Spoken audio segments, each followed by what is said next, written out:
వారి గురించి ఒక 2 మాటలు చెప్పి నేను వాక్యంలోకి వెళ్తాను. తక్కువ సమయంలోనే దేవుని యొక్క మాటలు అందించడానికి నేను మరి ప్రయత్నిస్తాను. మరి వారు ఎవరంటే మా పిన్ని గారు, అంటే మా తల్లి గారి చెల్లెలు గారు. మరి ఒక మాటలో చెప్పాలంటే చిన్నప్పటి నుంచి మరి నన్ను కన్నది మరి మా తల్లిగారు అయితే, చిన్ననాటి నుంచి నన్ను పెంచింది మరి మా పిన్ని గారైన మా ఆంటీ అమ్మాజీ ఆంటీ గారు. మరి దేవుని కృపను బట్టి మరి ఆమె చేతుల మీదుగా నేను పెరిగాను. దేవుడు మరి ఒక ఆశీర్వాదకరమైన తల్లిగా ఆమెను ఉంచినందుకు, అలాగే మరి ఇన్ని సంవత్సరాలు కూడా ఆమెని దేవుడు భద్రపరిచి మరి ఈ యొక్క పదవిలో, టీచర్ పదవిలో మరి ఎంతోమంది విద్యార్థులు మరి ఆమె తర్బీదు విద్యా బోధన ద్వారా మరి ఎంతోమంది ప్రయోజకులు అవుటకు మరి దేవుడు ఇచ్చిన కృపను బట్టి నేను దేవునికి స్తుతులు చెల్లిస్తున్నాను. మరి వాక్యంలో 1 తెస్సలోనికీయులకు రాసిన పత్రిక 5వ అధ్యాయంలో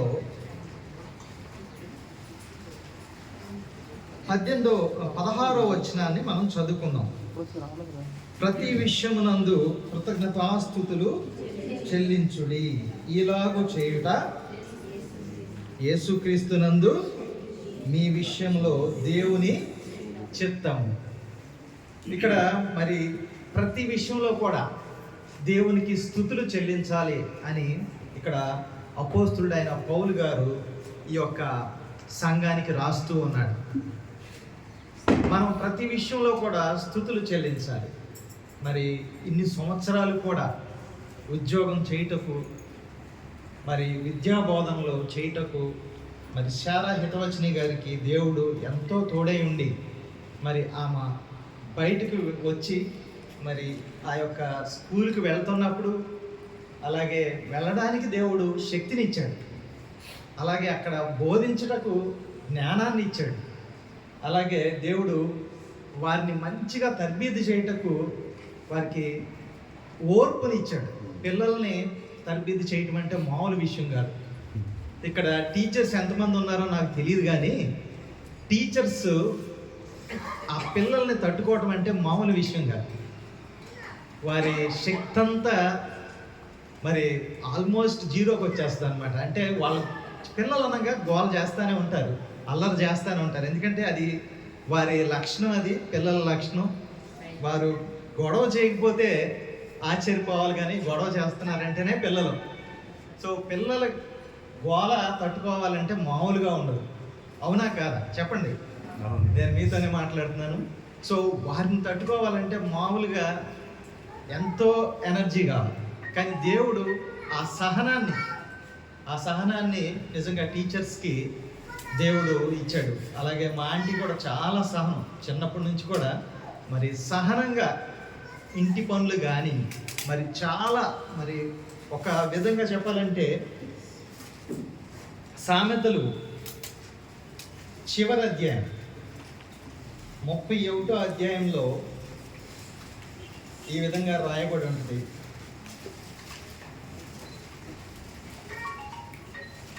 10వ వచనాన్ని చదువుకుందాం. గుణవతి అయిన భార్య దొరుకుట అరుదు, అట్టిది ముత్యము కంటే అమూల్యమైనది. నిజంగా మా ఆంటీని నేను ముత్యముతో పోలుస్తున్నాను.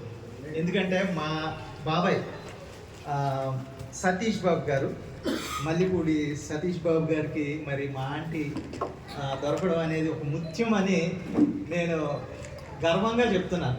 ఎందుకంటే చిన్నప్పటి నుంచి కూడా మా ఆంటీని చూశాను, ఎంత శ్రమిస్తారంటే మేము ఆశ్చర్యపోతుంటాం.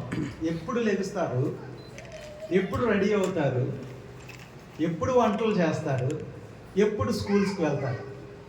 ఎంత టాస్క్ అండి. మార్నింగ్ లెగిసిన కాడ నుంచి చాలా అసలు నిజంగా స్త్రీలు పడే కష్టం, స్త్రీలు పడే మరి ఆ యొక్క భారం నిజంగా ఎవ్వరూ చేయలేరు. మనం ఒక్కరోజు చేస్తే ఆ పని, వాళ్ళు చేసే పని ఏంటో, వాళ్ళు పడే భారం ఏంటో, వాళ్ళు ఎంత కష్టపడుతున్నారో అనేది మనకి అర్థమవుతుంది. ఎందుకంటే మగవాళ్ళుగా ఒక్కరోజు వంట చేస్తే చాలు, ఒకరోజు వంట చేస్తే చాలు నడుము నొప్పులు స్టార్ట్ అవుతాయి. కానీ వారు నిజంగా మార్నింగ్ లేచిన దగ్గర నుంచి వారు చేసే కష్టం కానీ వారు కుటుంబం కోసం ఈ యొక్క 31వ అధ్యాయంలో ఉన్న ప్రతి ఆశీర్వచనం నిజంగా శారా హితవచని గారికి మరి చెందిందని నేను భావిస్తూ ఉన్నాను. నిజంగా ఈ యొక్క రాజైన సొలొమోను రాసిన ఈ 31వ అధ్యాయంలో నిజంగా గుణవతి అయిన భార్య దొరకటం అనేది అరుదు. మరి ముత్యంతో పోలుస్తూ ఉన్నాడు.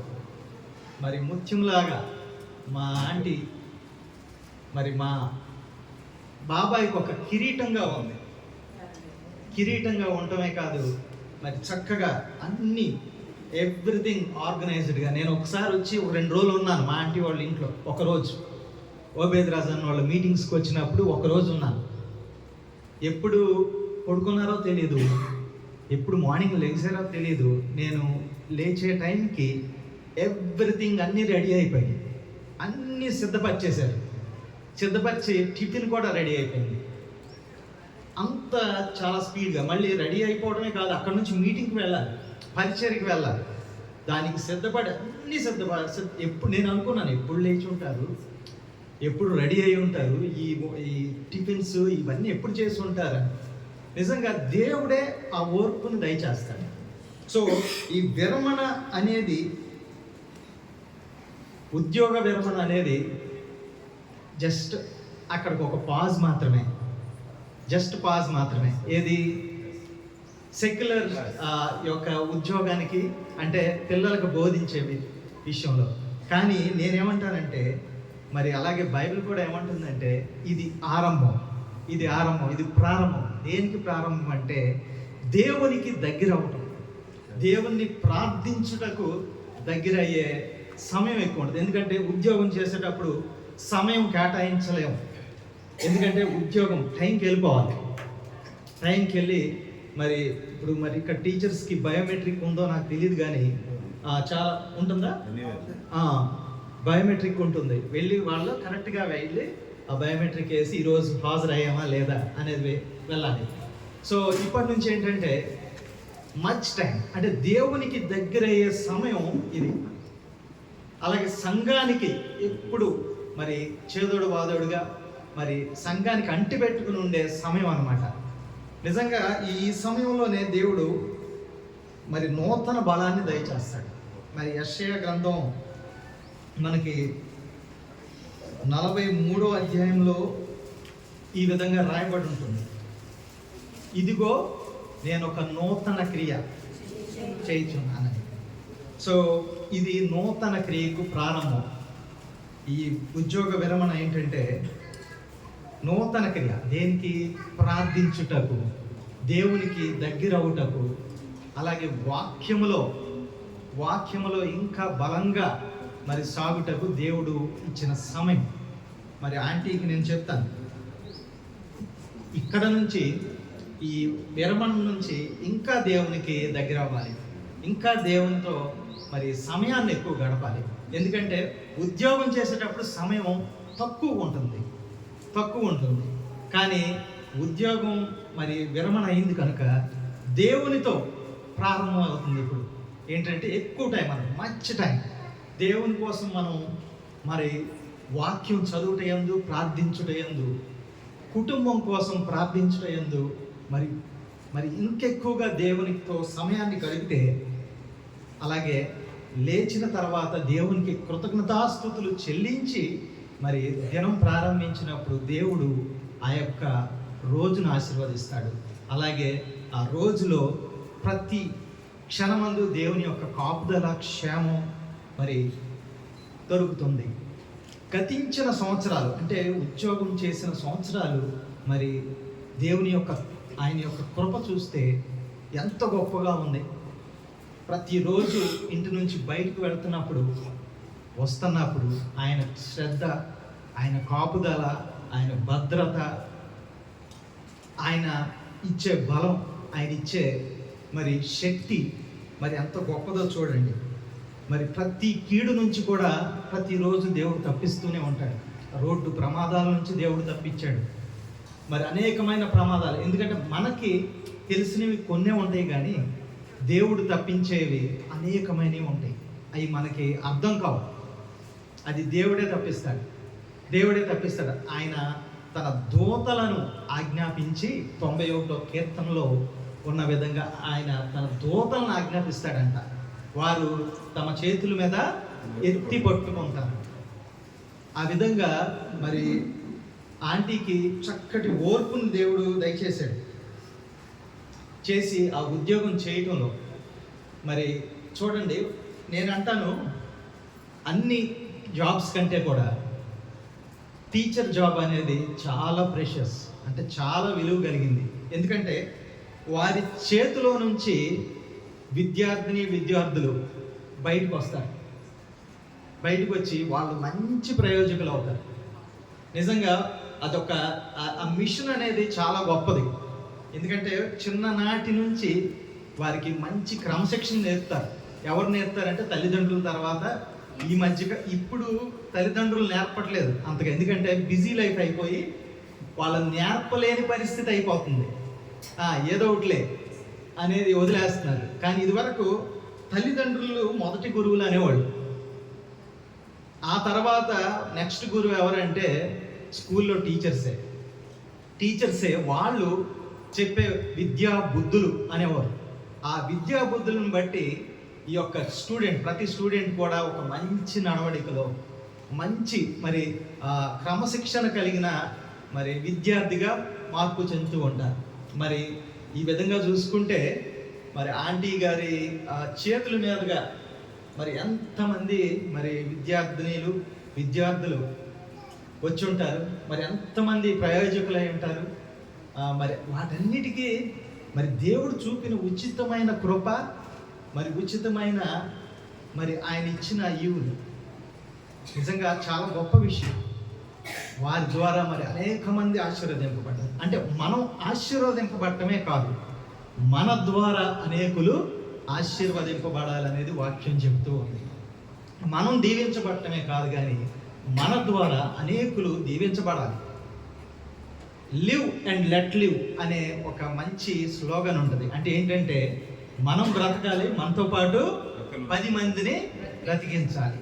సో ఈ యొక్క కొటేషన్ ఆంటీకి ఖచ్చితంగా సూట్ అవుతుంది. ఎందుకంటే మరి వారు చేసింది విద్య అన్నిటికంటే మరి విద్య దానం అనేది గొప్పది, చాలా గొప్పది. మరి చాలా చక్కగా ఎంతోమందిని మరి ట్రైన్ చేస్తుంటారు, ఎంతోమందిని చదివించి ఉంటారు. మరి దాంట్లో దేవుడు వారికి దయచేసింది ఏంటంటే ఓర్పును దయచేశాడు. ఓర్పు లేకపోతే మరి టీచర్ పని చేయలేం. టీచర్ పని చేయాలంటే ఓర్పు కావాలి, సహనం కావాలి. ఆ సహనం ఎవరిచ్చారు? దేవుడు ఇచ్చాడు. మామూలుగా సహనం రాదండి. ఒక 5 నిమిషాలు మనం ఆ గోలను తట్టుకోవాలంటేనే మరి ఎంత డబ్బులు ఇచ్చినా మనం ఆ గోలను తట్టుకోలేము. ప్రశాంతంగా కొంతసేపు ఉండాలనిపిస్తుంది. 2 పిల్లలు గొడవ చేస్తేనే మనం తట్టుకోలేము. కొంచెం బయటికి వెళ్ళి ఆడుకోండి అంటాం. కానీ ఎంతమంది ఉంటారు స్కూల్లో? ఎంతమంది ఉంటారండి మామూలుగా మీ క్లాస్లో? అబ్బో 70 మంది అంటే చూడండి, వాళ్ళ గోల ఎలా ఉంటుందో ఆలోచించండి. వారి యొక్క గోలను తట్టుకోవాలంటే దేవుడు వారికి ఓర్పుని దయచేస్తేనే తప్ప ఎవరు తట్టుకోలేరు అస్సలు. ఎందుకంటే ఒక్కొక్కడు ఒక్కో విధంగా ఉంటాడు. మెన్స్ ఆఫ్ మెనీ కైండ్స్ అన్నట్టు. అంటే ప్రతి ఒక్కడు మైండ్ వేరే వేరే విధంగా ఉంటుంటుంది. ఒక్కరు ఒక రకంగా ఉండరు. ఒకరు గట్టిగా అరుస్తూ ఉంటే ఒకరు పక్కన ఏదో గొనుగుతూ ఉంటారు. ఒకడు ఏదో పెన్సిల్ తీసుకుని టక ఏదో కొడుతుంటాడు. వీటిలన్నిటిని మేనేజ్ చేయాలంటే టీచర్ గారికి ఏం కావాలి? ఓర్పు కావాలి. అది దేవుడు మాత్రమే దయచేశాడు. దేవుడు మాత్రమే ఆ ఓర్పును మరి శారా హితవచని గారికి దేవుడు దయచేశాడు. అలాగే పిల్లలను క్రమశిక్షణలో పెంచాలంటే క్రమశిక్షణని మరి వారు ఈ యొక్క వాక్యము ద్వారా వారు ఆ క్రమశిక్షణ అంటే దేవుని యొక్క భయం, దేవుని ఎడల మనం ఎలా భయభక్తులు కలిగి ఉంటామో అదేవిధంగా స్టూడెంట్స్ని కూడా మరి భయభక్తుల్లో క్రమశిక్షణలో పెంచి మరి వారిని ఒక మంచి వృద్ధిలోకి తేయటానికి మరి సారా హితవచని గారిని దేవుడు మరి నియమించాడు. అంతేకాదు మరి వినయాన్ని, ఈ రోజుల్లో పిల్లల్ని చూస్తే మనం వాళ్ళతో మాట్లాడలేకపోతున్నాం. ఎందుకంటే చిన్నోళ్ళైనా సరే వాళ్ళు చాలా పెద్ద పెద్ద మాటలు మాట్లాడుతూ ఉన్నారు. వినయం అనేది ఉంట్లా, ఏకవచనం మాట్లాడుతూ ఉంటారు, మర్యాద లేకుండా మాట్లాడుతూ ఉంటారు. కానీ మరి ఈ టీచర్స్ మరి నిజంగా వారికి ఇచ్చిన దేవుడు కృప ఏంటంటే వినయం నేర్పుతూ ఉంటారు. నిజంగా పలానా టీచర్ ద్వారా ట్రైన్ అయ్యాము అంటే నిజంగా చక్కటి బుద్ధి కలిగిన వాడు అంటే ఎవరికి వస్తుంది ఆ పేరు? ట్రైన్ చేసిన టీచర్కి వస్తుంది, ట్రైన్ చేసిన టీచర్కి వస్తుంది. మరి వారిని వినయంలో పెంచుటకు మరి ఎంతో కష్టపడి ఉంటారు. అంతేకాదు మరి అక్కడున్న ఆ యొక్క స్టూడెంట్స్ తల్లిదండ్రులతో మాట్లాడతానికి దేవుడు జ్ఞానాన్ని దయచేశాడు. మరి వారిని డీల్ చేసే విధానం కూడా జ్ఞానాన్ని దయచేశాడు. ఇవన్నీ కూడా మరి టీచర్ పదవిలో ఉన్నప్పుడు మరి దేవుడు ఇచ్చిన ఒక గొప్ప అసెట్స్ అన్నమాట. అంటే దేవుడు వారికి ఇచ్చి ఆ జ్ఞానాన్ని దయచేసి మరి అనేకుల్ని ట్యాకిల్ చేయుటకు, ఆ పిల్లల్ని ట్యాకిల్ చేయుటకు, వారిని క్రమశిక్షణలో పెంచుటకు, వారికి మంచి జ్ఞానాన్ని మరి బోధించుటకు, విద్యను బోధించుటకు వారికి జ్ఞానాన్ని దయచేసి, శక్తిని దయచేసి మరి నడిపించాడు. ఇది కొంతకాలం, ప్రతి ఒక్కరికి కూడా ఈ ఉద్యోగం అనేది ఒక కొంతకాలపు పీరియడ్ మాత్రమే. ఎందుకంటే ఏం చేస్తారంటే యవనస్తులుగా ఉన్నప్పుడు ఆ యవనం నుంచి మరి వారు ఒక ఏజ్కి వచ్చే వరకు వారు విద్యా బోధనలో మరి ఎనీ సెక్టర్లో వారు ఒక పదవీ కాలం అని ఉంటుంది. ఆ పదవీ కాలం అయిన తర్వాత మళ్ళీ విరమణ అంటే ఏంటంటే రెస్ట్ తీసుకోవాలి.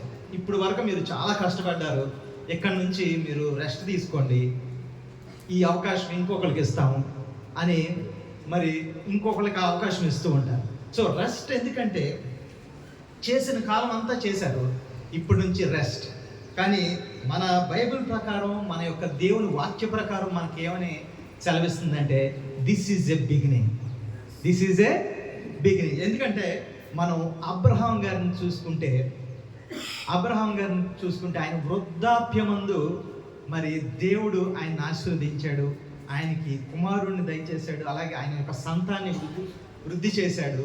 అలాగే మరి మోషే గారిని చూసుకుంటే 80 సంవత్సరాలు పైబడి 85 సంవత్సరంలో ఆయన యొక్క పరిచయం స్టార్ట్ అయింది. అంటే ఏంటి? లీడింగ్, వారి యొక్క ఎంట్రీ, వారి యొక్క ఆరంభం ప్రారంభించబడింది. అంటే ఎప్పుడు స్టార్ట్ అయింది? 80లో స్టార్ట్ అయింది.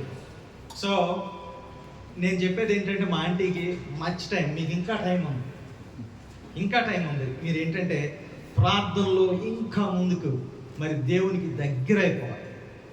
అలాగే ఇంతకుముందు కూడా మీరు దేవుని పరిచర్యలో మరి సతీష్ బాబు గారు కానీ లేకపోతే సారా హితవచని గారు కానీ ఇద్దరు మరి పరిచర్యలో మరి ఇక్కడ సంఘానికి మరి ఎంతగానో వారు సహకారంగా ఉంటూ ఉన్నారు. అయితే దేవుడు మనకిచ్చిన ఆజ్ఞ ఏంటంటే ప్రతి ఒక్కరికి ఇచ్చే ఆజ్ఞ, అంతేగాని ఇక్కడ కూర్చున్న దైవజనులకు మాత్రమే కాదు, ప్రతి ఒక్కరికి ఇచ్చే ఆజ్ఞ, ద గ్రేట్ కమిషన్ ఏంటంటే మీరు సర్వలోకమునకు వెళ్ళి సర్వ సృష్టికి సువార్తను ప్రకటించాలి. సో సర్వలోకానికి మనం వెళ్ళవసరం లేదు, మన ప్రక్కన ఉన్న వాళ్ళకి అవకాశం కుదిరినప్పుడు మనం సువార్త అందిస్తే చాలు. మనం ఏంటంటే ఇంతకు ముందు టీచింగ్ చేశారు పిల్లలకి, సో ఇప్పుడు టీచింగ్ ఎవరికి చేయాలంటే క్రీస్తుని ఎరుగునటువంటి వారికి మీ యొక్క టీచింగ్స్ ఉండాలి.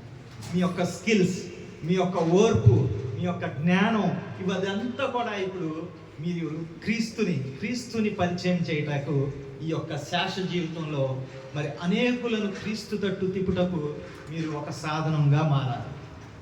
ఎందుకంటే రాకడ అతి సమీపంగా ఉంది.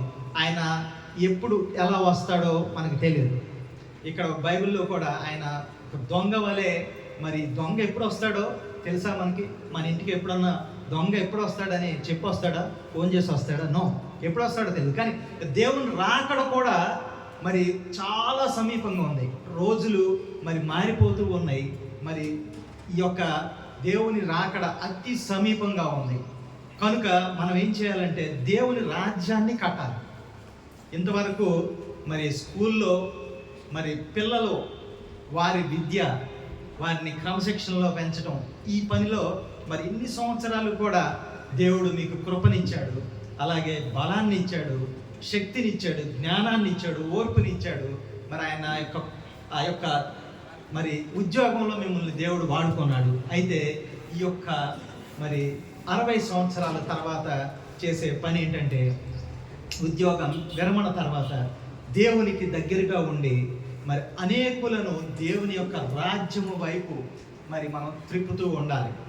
ప్రతి ఒక్కరికి దేవుని యొక్క సువార్తను అందించాలి. సువార్తను అందించి మరి మందిరానికి నడిపించాలి. బాప్తిస్మం ద్వారా వారిని దేవుని యొక్క రాజ్య వారసులుగా చేయాలి. ఇది ఎందుకంటే టీచర్స్కి చాలా గొప్ప స్కిల్ ఉంటుంది.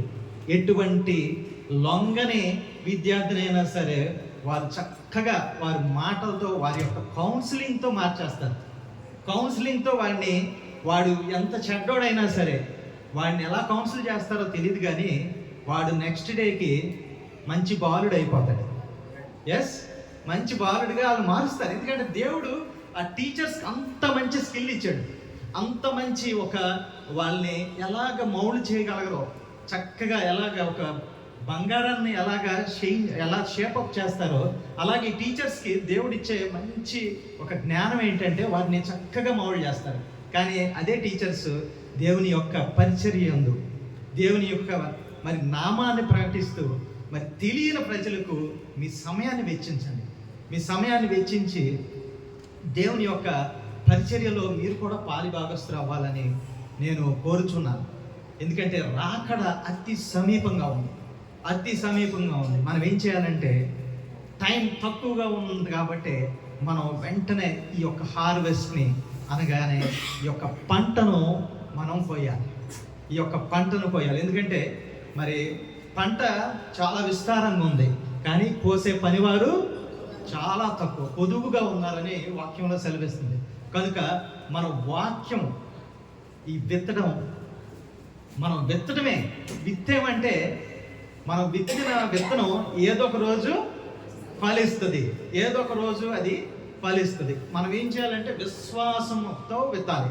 విశ్వాసంతో మనం విత్తినప్పుడు ఖచ్చితంగా ఏదో ఒక రోజు హృదయంలో పడిన విత్తనం అది మొలకెత్తడం ప్రారంభిస్తుంది. సో నేను చెప్పేది ఏంటంటే, మరి ఈ యొక్క గతించిన సంవత్సరాలన్నీ ఆయన కృపతో మరి కాపాడి మరి ఈ యొక్క ఉద్యోగం చేయుటకు దేవుడు కృపనిచ్చాడు.